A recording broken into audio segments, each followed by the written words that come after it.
गोटे कथा स्पष्ट होईछि ये सरकार श्रमिक मानकु जनसाधारण को ठकी प्रतिश्रुति देइथिले जे ओडिशा दादन मुक्त हब ओडिशार युवक माने काम पाइबे ओडिशा बाहर कहीं जीवे नहीं। आज किंतु चित्र भिन्न। सरकार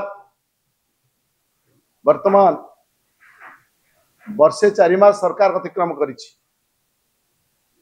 प्रतिदिन कोना कोटी विदेश रु ओडिया लोकंकर शव फेरुछि।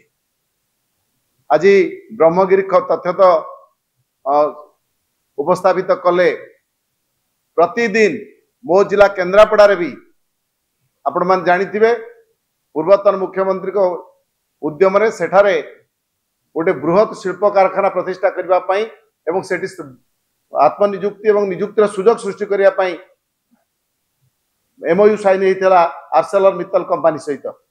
आज से कंपनी ओडिशा छाड़ी के आंध्र मुहा से कार्य सरकार को प्रश्न पचारे तार उत्तर मिलूनी ठीक से। तेणु ओडिशार शिल्पपति माने ओडिशा छाड़िया को बसिले एपटे एमाने कहउचंती कौन ना आम दादन मुक्त करूँ।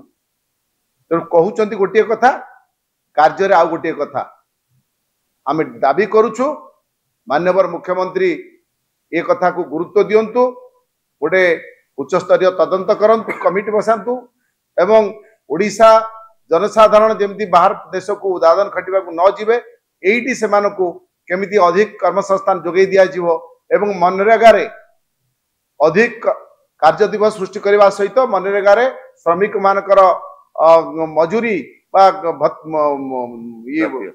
प्राप्य वृद्धि करने आम दाबी करूँ।